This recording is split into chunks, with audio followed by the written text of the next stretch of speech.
Yeah, thanks. G'day, everyone. Yes, I'm Dan Crawter.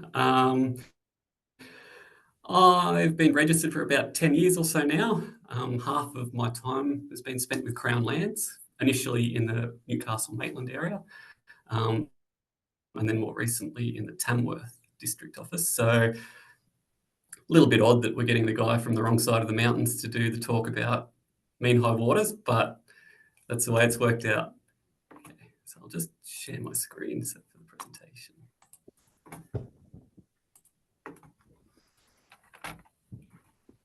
Okay. So firstly, a couple of acknowledgements. Acknowledge that we're meeting on lots of different Aboriginal lands today. I personally am on Kamilaroi country here in Tamworth. We acknowledge traditional custodians and show our respects to elders past, present and emerging. The other acknowledgement I'd like to make is to the emerging surveyors. So they're, in my opinion, doing a fantastic job of filling the gap between your undergraduate studies and the post-registration CPD type requirements. There's typically been a big step there, which has been traditionally filled by your mentoring surveyors. That can be a little bit hit and miss these days, depending on what your workplace is like. And so I think emerging surveyors is doing a fantastic job of filling that space. So how I thought we'd run today's presentation is to have a couple of key documents that will run, will view concurrently. The first one, let's turn the laser pointer on. First one is this flowchart, which I put together for this presentation. As you're probably aware, there was some draft regulations released on Wednesday. So I've had a quick review of them and tried to add in a couple of little bits and pieces which will probably change under those regs. I think I've caught everything, but may not necessarily be 100%. So it should be good, this flowchart, for the next 2 months. But beyond that, we'll see how it goes. And then what we're going to do is go through a plan which got submitted to us for approval. And as we go through, I'll also show how the surveyors have put together their report as part of their application. Okay.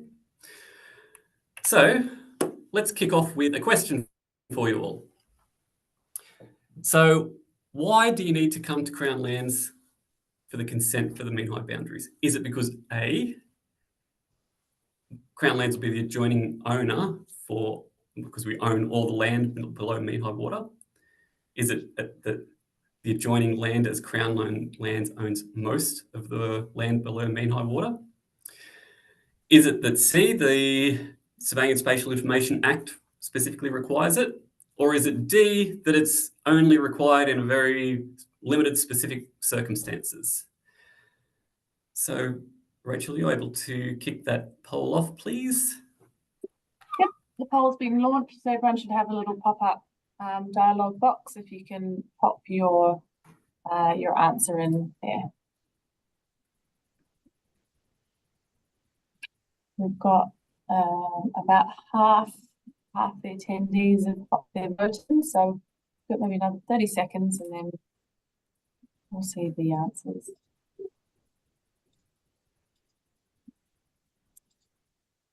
If you haven't pushed submit, please push submit on your answer. Excellent. Ooh, you should see the answers pop up. Can you see that on your screen, Dan? I can't, no. Sorry. Let's see.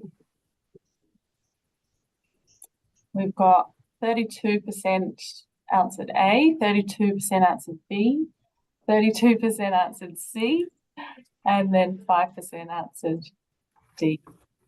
Yeah, good. So, like all good multiple choice questions, there's a little bit of truth in everything. So the correct answer is B. So Crown Lands owns most of the land below mean high water. The regs do specify it, so it's not necessarily exactly under the Act. And it is only most circumstances in reality, probably is when it's required. But for anyone who's read the new draft regs, it's actually outlined pretty clearly in there because it actually now describes it as the adjoining neighbour. So that's kind of what I've thrown in there. I've also said that we own most of the water below mean high water. We don't own all of it. So there is some cases where we may have granted the bed of the river for some reason. But then the most common one is that Maritime, or Transport for New South Wales, as they now are, control 4 of the major ports. So in the information pack, which we hopefully everyone's received, there's a series of plans there which I've pulled directly from the Transport for New South Wales website, which shows the areas which they control. So generally, Port Hunter, Sydney Harbour, Botany Bay, and Port Kembla. But there could be a title, as I said, under the river, which could be in ownership of someone else. All right, so our case study here that we're going to talk about. So for our example,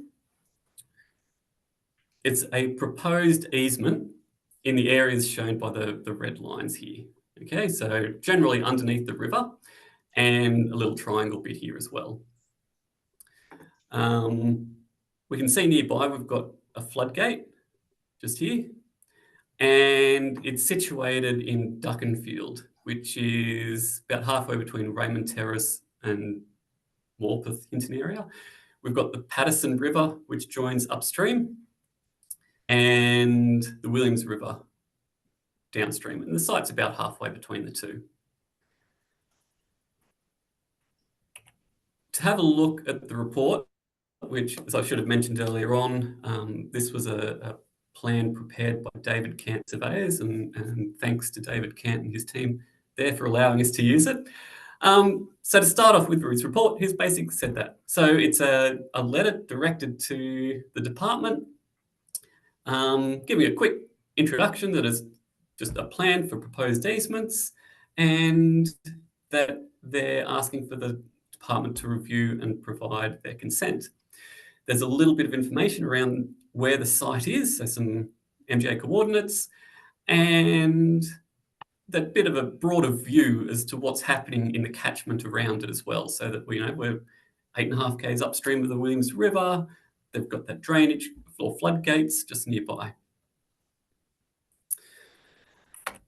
Now the parish maps, as we can see, there's a bit going on, and it spans 2 parishes. So this one's to the northern side, just in here, and on the southern side here. If we go back a couple of slides, we'll start off on the northern side, and the easement's actually sort of fronting 2 lots.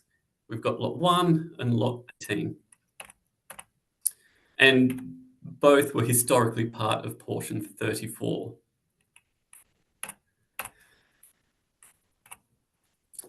So if we start off by looking at the flow chart, my initial question is Crown Lands the owner or the adjoining landowner? Now, in this case, we do own the bed of the creek or the river, the Hunter River.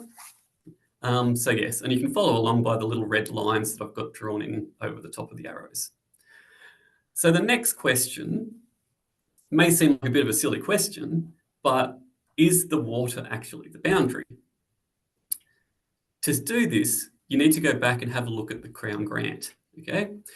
And one of the traps that a lot of young surveyors fall into is they'll just go, all this text here is just standard formatting. We're really only concerned with the handwritten bit in the middle here.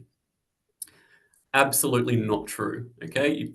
Definitely worthwhile reading the entirety of the grant, because there may be stuff written in here which is completely relevant, and even if not, there can be some interesting stuff written in there as well. So in this particular example, we can see that there was 6 convicts were assigned to this land grant as well. In here, though, within the handwritten bit, we can see that the meets and bounds description, there's continues on down to a bearing south to the Hunter River and on the south by that river. Okay, so in that case, we're bound by the river. There's nothing specifically written in the rest of the grant to say otherwise. So in this case, yes, we do have the water as a boundary. And hopefully at the end we'll have some time and I'll show some examples which doesn't fall into that. Okay, so the next step is to go to the parish map and check to see if we're tidal or non-tidal.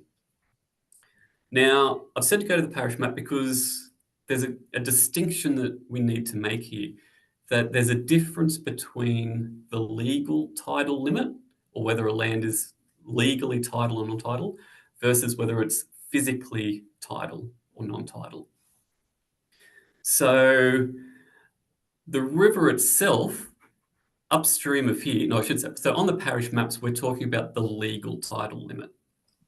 And when we're talking about land grants and property boundaries, we're talking the legal boundary or tidal limit. Upstream of here may still actually have some tidal influence.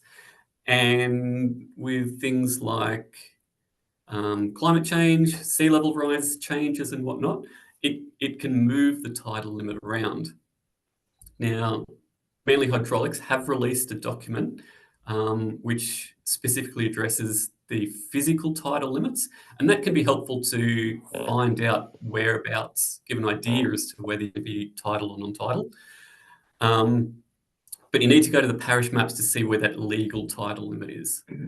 Okay, so in our case, yep, it's upstream, we've got a tidal boundary. The next part on our flow chart, we need to go in two different directions, okay? We need to work out what the present shoreline is, and we need to know where the prior definitions or where the shoreline was prior to this. So I'm not going to spend too much talking about how we do this. We can in the questions this time at the end if need be. But I think this is generally covered pretty well in the university courses and the likes. But there's those three standard methods we use. You know, from a benchmark, use the local tide gauge, or the range ratio method. For our particular example, it's actually really quite simple. Manly Hydraulics have a tide gauge at our site. So we've got plenty of data there and can just go to Manly Hydraulics and they give us the mean high water level, RL. The next thing to do is to check your work. Like all things surveying, everything's about doing checks. So in this case, David Camp surveyors have gone out at an average tide. So they've just gone to the tide charts, worked out what's roughly an average tide, and gone and taken some photographs and done their surveys at that time. Okay. They've also had to think about how they're actually going to do their survey. So in this case, they've used RTK, and they've justified that. So they've gone through and gone, all right, well, the accuracy of vertical accuracy of an RTK unit is about 40 mils. The accuracy of the data that we're getting out of Manly Hydraulics is about 30 mils. So all in all, we're probably talking about 60 mil vertical accuracy. And then on the banks which are on the site, how does that translate to horizontally? So in this case, it's got a reasonably steep bank on one side, and I think that's a moderately steep on one side and very steep on the other side, which will have a negligible effect horizontally. Okay, it's not always the case. If you've got, say, mud flats, for example, your 60 mil accuracy might be several meters horizontally, in which case GPS is just not an appropriate method to use. So you need to give some thought into that and then throw it all in the report. So we can see here, he's talked about his RTK methods and where he's pulled the RL from. Which skims marks they've used to get to check. He's talked about his accuracies, the AHD level they've got from Manly Hydraulics, how it falls onto the bank, and then how they've checked it. So everything we've just talked about there's pretty clearly spelled out in the report. So that's this arm of the flow chart sorted. If we come around this way, we start looking at the site history. Okay, so need to go back basically right the way to the Crown grant. So this particular portion came from old roll 4.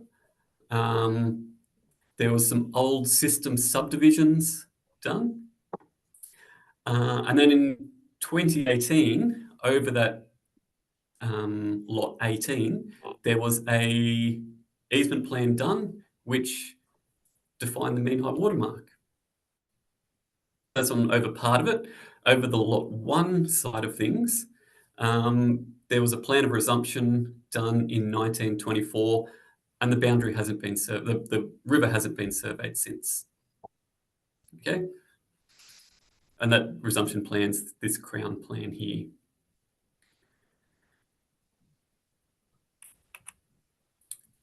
I mentioned old roll 4. For anyone who hasn't seen it, who hasn't lived in the Newcastle area or Hunter area, this is what old roll 4 is. It's very large scale. So we can sort of see Newcastle here, coming up to Raymond Terrace here. Our site's just tucked in here, which we can see over here. So it's a very large scale plan. You're really not going to get much accuracy out of it whatsoever. The 1923 plan was this one here. We've got some bearings and distances along here, which is great.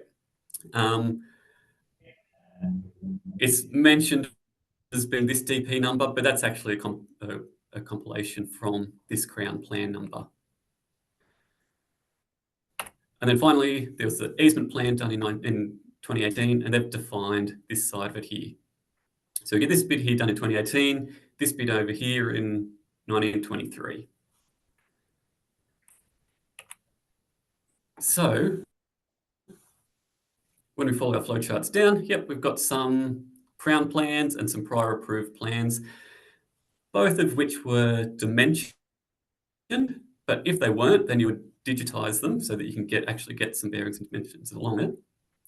And then we come to the main point here, which is, has the shoreline changed? So you need to compare where the boundary was previously to where it currently is. Okay.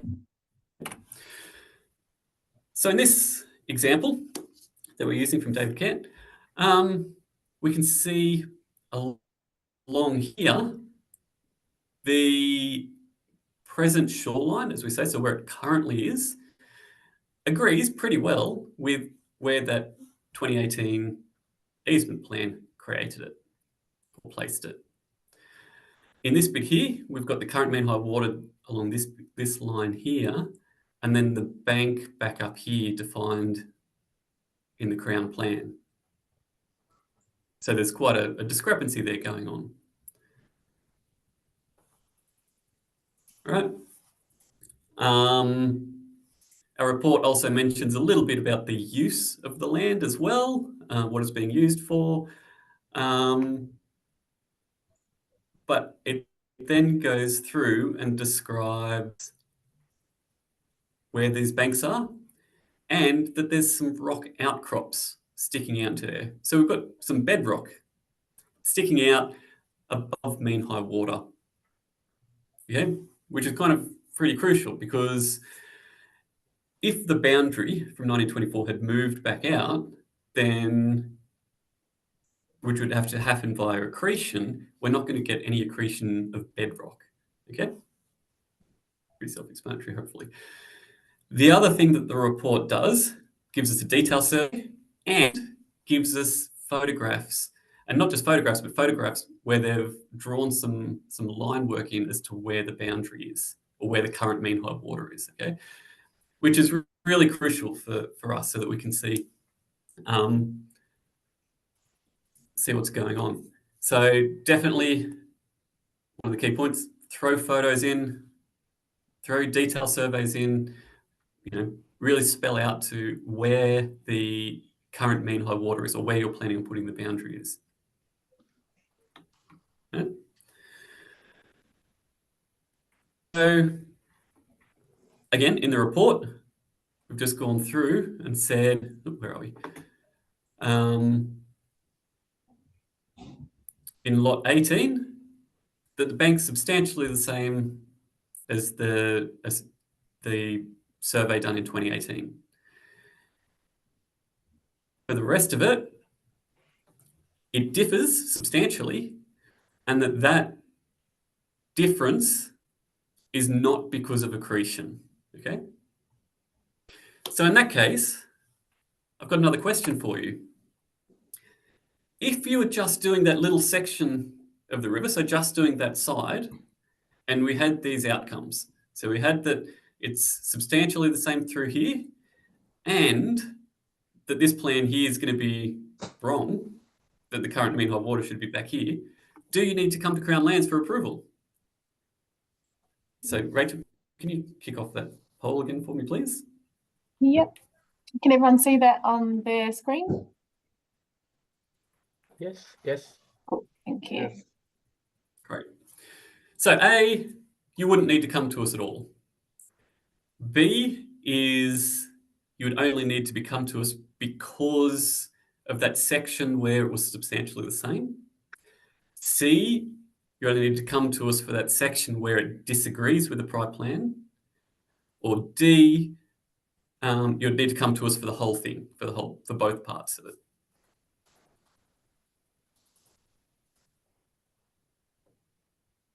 We've got about half the people have submitted their answer, so we'll give it a little bit more.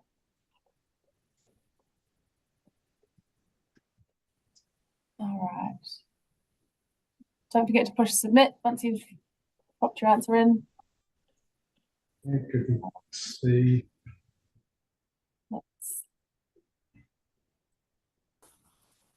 You see those results? I can't. Can you read them out for again, please? So we've got no one answered A, we've got no one answered B, 53% answered C, and 47% answered D. Yeah, okay. So correct answer is C. So well done for the slight majority. You got that one right. Had that for the section where it's all substantially the same, we've got prior approval. You can just lodge that with LRS. You don't need to come to us at all. It's only just that small section where it completely disagrees that we would need to give approval for.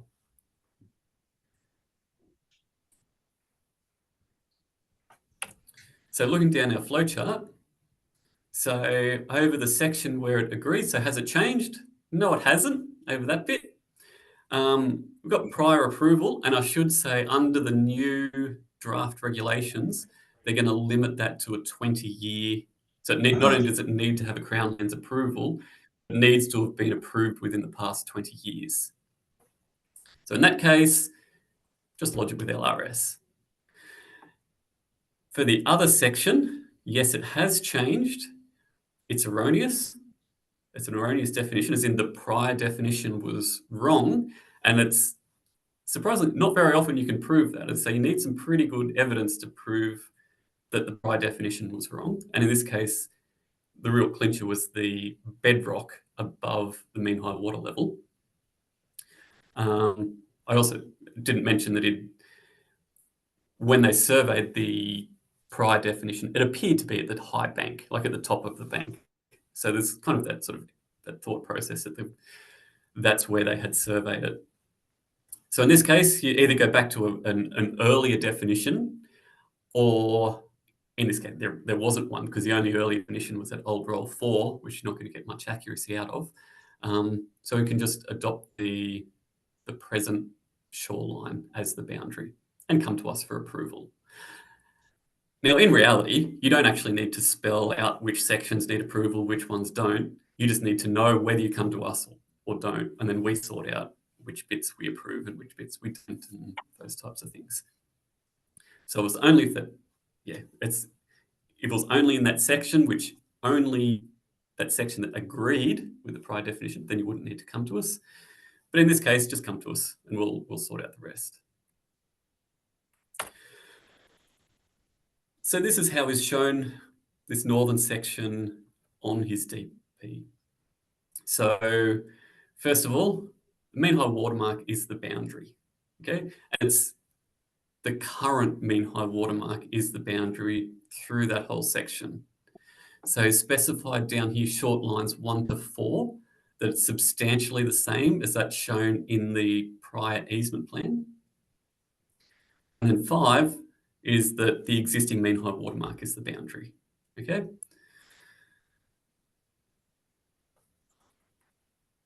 So that's kind of the northern side dealt with. Let's start having a look at this southern side here to see what's going on in this case here, in this little section here. Now, this is part of portion 51. So again, we go back to, well, we know the Crown Lands is the adjoining owner, but we go back and check the grant. Okay, reading through the whole thing, we can see that the meets and bounds description, there's a distance down to the Hunter River, and then on the north by the River Hunter. Okay, so again, we're bound by it. We've read through the rest of or all the document, and there's nothing in there to exclude it. So yes,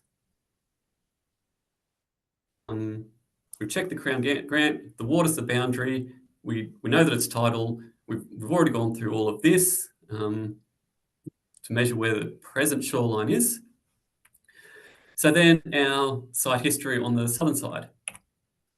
So again, we're still looking at old roll 4 for our portion plan. There was a bunch of different old or subdivisions going on.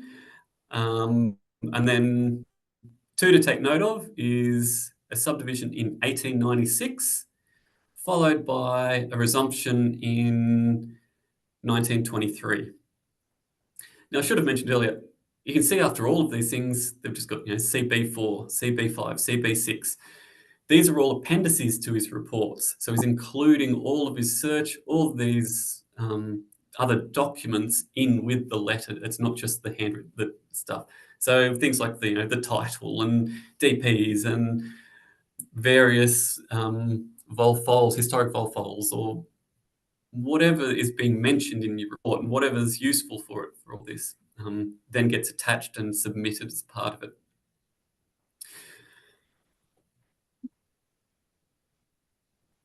Okay, so as I say, so a 1986 survey and then followed by a 1923 survey.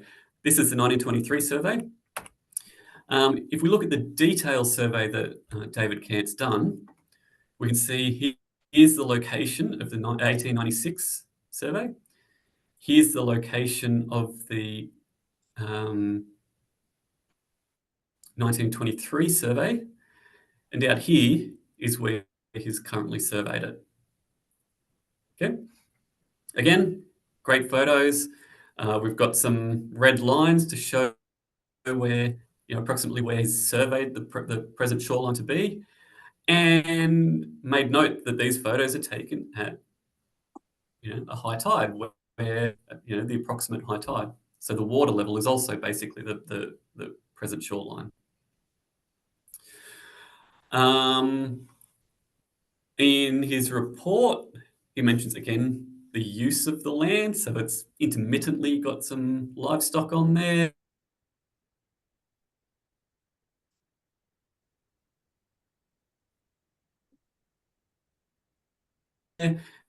There's some previous, it's well vegetated, it's handy to know where accretion is going to happen versus erosion. So erosion happens on the outside of a bend with accretion on the inside of a bend. Again, a little bit locally, there's a concrete ramp just up here near the site. And from this, we can see that there's been, we're talking about 19-metre shift in the boundary between the two surveys, the historic surveys, and then another 16 metres up till the present shoreline. Now, he then goes on to say that in his opinion, so there's obviously been some accretion happening here. There's been, movement. This accretion appears to be natural, so it's not as though they've gone and constructed seawalls or erosion control or something like that, tried to reclaim the land. There's been a natural accretion happening.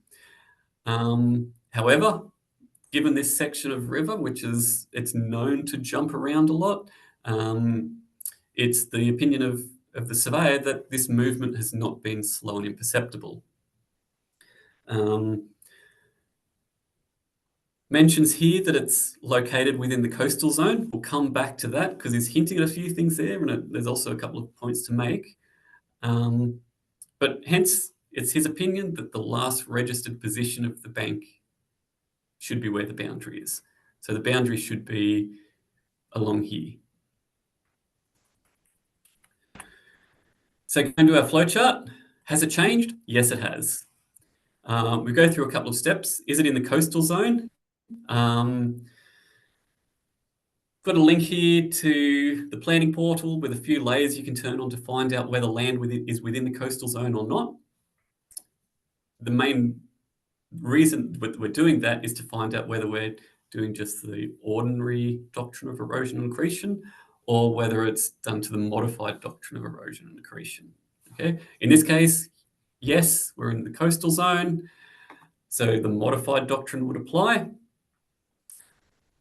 Was a change natural, gradual, and imperceptible? So the surveyor said, no, it's not. So we've adopted the prior definition. Does the prior definition have no approval? No, it doesn't. So we come to Crown Lands. Now, as I said, he also sort of hinted that it was at the coastal zone. So, in amongst his discussion around whether it's natural, gradual, and imperceptible or not, as a way of saying, and in your report, you can spell this out a lot more if you want, that even if he's wrong with that and it is gradual and imperceptible, then it would come down this. Is it indefinitely sustainable? That is incredibly difficult to prove, okay? So in which case you adopt whichever's the further landward between the prior definition and the current definition, which case it's going to be exactly the same and it's going to land back in exactly the same position. So that judgment call as to whether it's natural, gradual, and imperceptible isn't as important because ultimately he's sort of saying that it's going to fall back into the same spot anyway. So on the DP, as he's prepared it, he's done a couple of things. So he's shown the boundary back here. Here it is. He's shown the mean high water mark via the prior plan is the boundary. Still got a dimension where the present shoreline is. So still got bearings and distances along here. And he's made this note L. So that's land not satisfying. So Section 28 of the Coastal Management Act 2018, which is the modified doctrine. That's where the modified doctrine stems from. So he's saying this is the land which is entered, but it doesn't fulfill the requirements of the modified doctrine of erosion and accretion.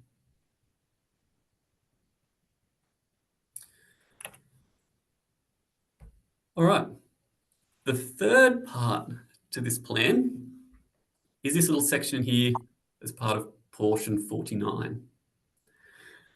So again, if we look at our grant, leading the description, it talks about a distance to the River Hunter and northerly by that river.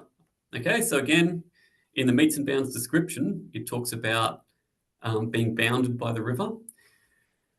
However, it also then goes on to say within this text part here that the Crown does hereby reserve unto us all land within 100 feet of high water mark on the sea coast and every creek, harbour and inlet of the sea. So this is a standard 100-foot reservation, and it's commonly found in this text part down here. So again, another great example of why you've got to read the entire Crown Grant. You can't just stick to the handwritten metes and bounds description, because it wasn't written there in this case. Okay, so following along, so check the Crown Grant.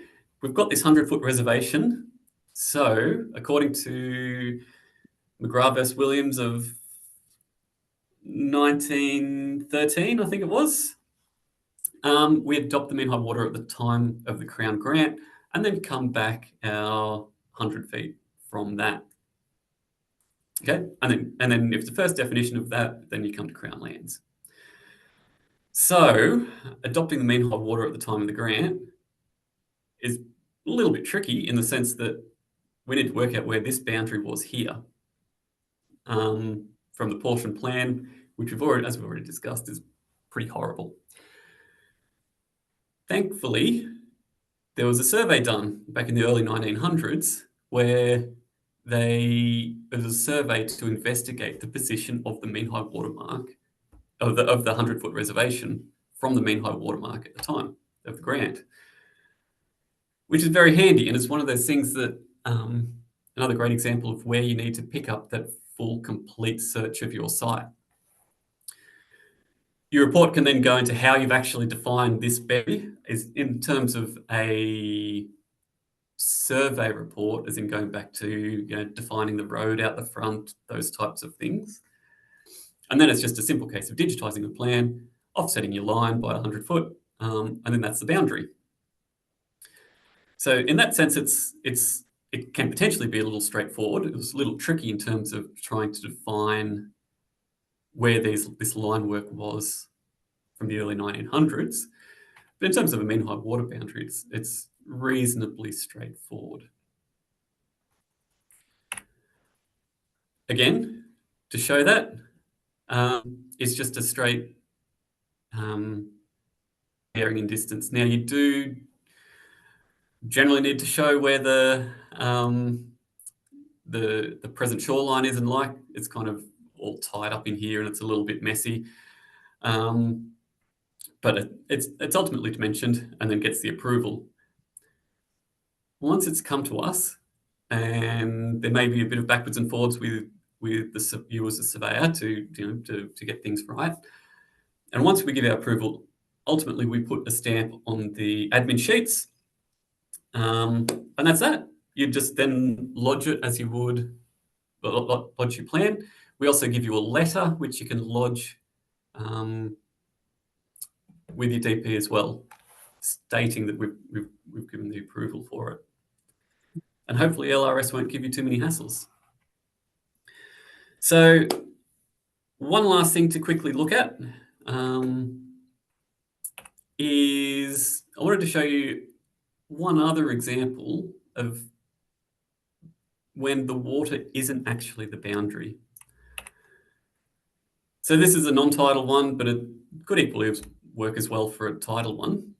When you start reading the description, commencing at the right bank of the Wyland Creek. So it appears as though that it could be. However, when you keep reading it, and it's bounded on the southeast lines bearing north 49 degrees, 43 minutes for a distance, and then more bearings and distances as we go along. If you remember back to our earlier grants, they were all just said that it was bound by the creek or bound by the river. In this case, we're bound by bearings and distances.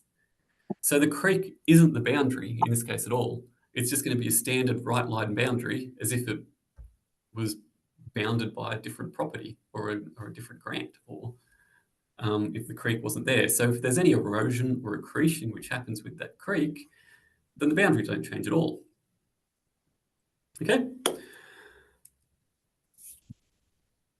So main takeaway points from all of this. So first of all, read the Crown Grant, read all of the Crown Grant, okay? When you do your reports, spell out exactly what you've done and why you've done it the whole way through. Include a lot of photos with it all, and preferably and draw the line work in there as to where you've placed the present shoreline or your boundaries, or both. And include all of your search. As I said, it makes our life so much easier if you've included it all. You've obviously already got it yourself because you had to do the work to do it. And yeah, so you can just reference that throughout the whole way through and include it as part of your submission. And finally, here's some useful links to help you when you're doing them. To apply to us for your boundary definition, you can just go to our website.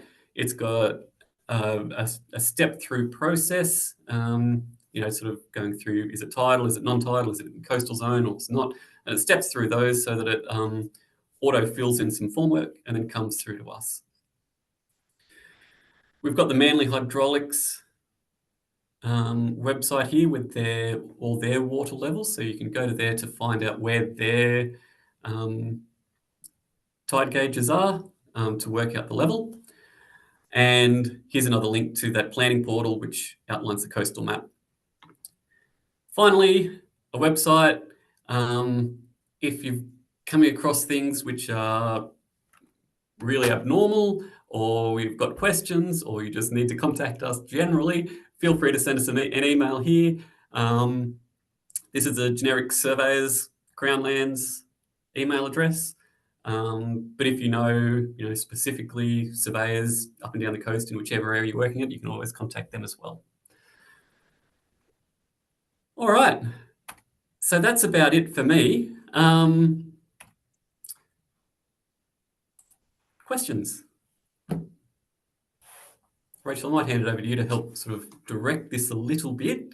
Yeah, sure. But, if you've got a question, feel free to you can either take yourself off mute or pop it in the chat.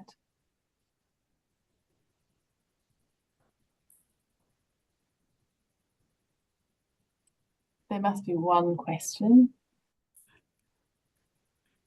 You've blown everyone's mind, Dan.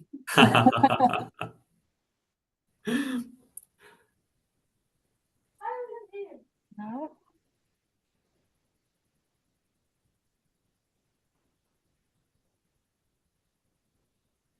We've got one. Brett. Yeah, one comment from Brett. Provisions of S23. Oh. Brett, is that a question or just a comment? You want to speak to that? Yeah, I might need to look up that one, Brett. I'm not sure exactly what it is, what it's referring to. It obviously came up historic. It came up on just one I'm just looking at the moment a couple of weeks ago, and I've looked into that clause, and it doesn't actually refer to a creek boundary. Like it's saying it's not tidal, but this is on title. It just doesn't make sense to what I'm actually looking at.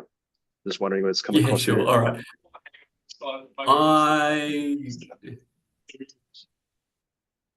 If I'm thinking of the right section, you're right. It doesn't reply to creeks and rivers. If you want to send an email through to that email address, and we can we can have a bit of a look into it for you. Yeah, that'd be great. I'm not sure what's going on there with that. Jared Gilmore's questioned about indefinite accretion. Yeah, it's a tricky one. And it's really, really difficult to prove, to the extent where, as far as my knowledge, there hasn't been any approved ever. So when this bit of legislation was introduced, there was the idea going around that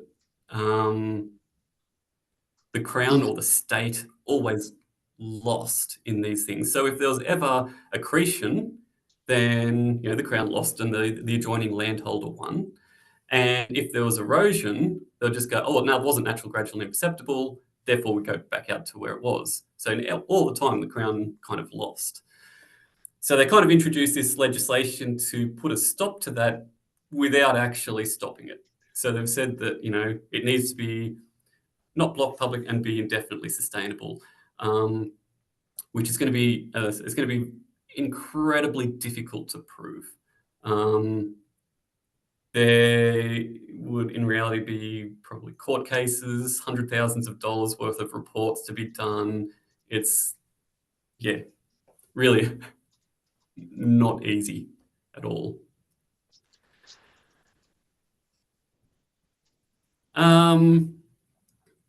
Short lines under 100 meters, compliance with the regs. No, but yes. No, it doesn't comply with the regs. Yes, everyone does it. No, it doesn't, I guess. You can use GNSS to get your levels and then check it with the location with the jigger. And sorry, that was for George. Nigel Peterson, what happens if you have a road abutting the mean high water boundary and the definition is not defined?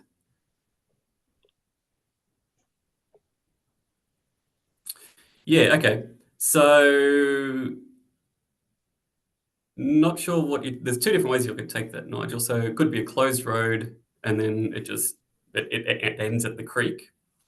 In which case there was one other section which we didn't go through, and I'll share my screen quickly again. Find the right slide. Oh.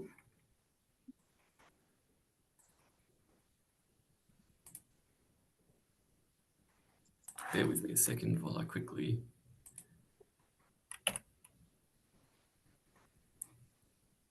Where'd it go? Quickly flick through these slides to.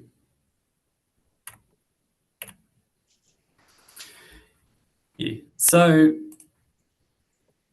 there is times when there is no prior definition. And so one of those, so you may be referring to if the road's been closed and there isn't, you know, there was only a departmental plan which hasn't been surveyed. In which case, we can do what they call a first definition. We adopt the present shoreline as the boundary and you come to apply to us, okay? That's one possibility that you're talking about. The other one is that if there's a road running parallel to the river, and it's defined as being offset, you know, a road one chain wide from mean high watermark, in which case it's kind of treated the same way as one of those 100-foot reservations, although it may not actually be 100 foot. Okay. Hopefully that answers that one. So.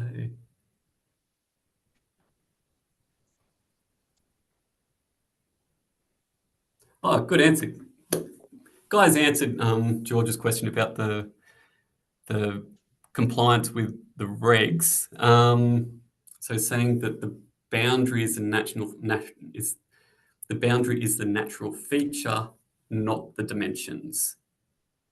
So the GNSS, and yeah, he's right. The GNSS observations are just approximating that natural feature so that future definitions can use that to see there's been movement going on, but the boundary is still the natural feature.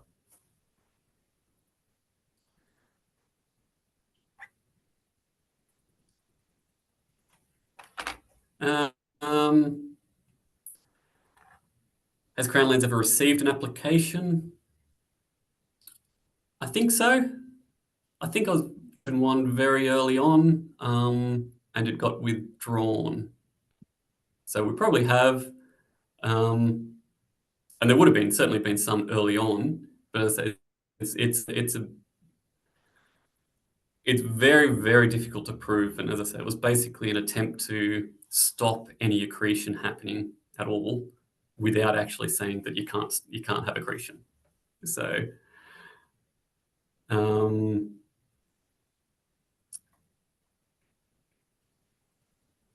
Nigel, I might get you to flick through your example as well. It's a little bit obviously very specific, but I don't actually know what's kind of going on with your road.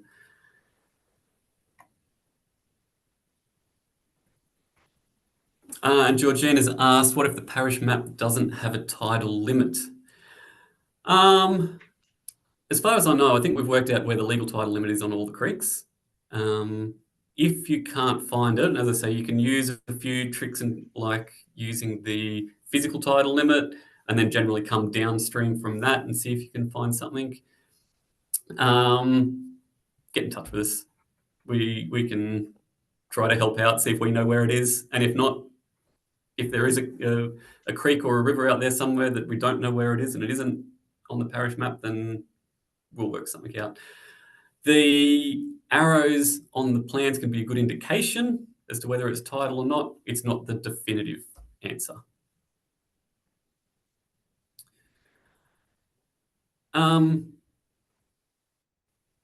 Nick's sort of saying, how long does it take to get approval? If there's not much going backwards and forwards, like everything, it depends on our workloads, but we're talking, you know, if it's a nice, real simple, easy one, week or two. If it's more complex, it might be a little bit more, and there might be a bit more backwards and forwards with that.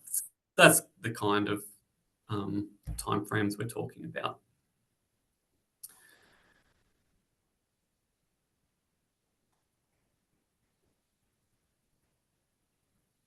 All right, I think I've got everyone. Yeah, I think you've addressed all of those. Thank you very much. Any other last minute questions? Last chance? Speak now or forever hold your peace. Excellent. Well, thank you very much, Dan. That was incredibly interesting. And thank you again to the emerging surveyors for organising this. Our next emerging surveyors webinar is on the 12th of August with Mick Brown. He'll be covering the C4 case, as you may have already heard about or read about. So registrations for that will be opening soon. Again, thanks everyone for taking the time out of your Monday, and we look forward to seeing you all at the next webinar. Thank you very much, Dan. And just quickly, there was one more that I saw flicked up. The slides will be available. We'll get Rachel to email them out to everyone. We'll send them out to everybody. Excellent. Thanks for that, everybody. Have a great afternoon.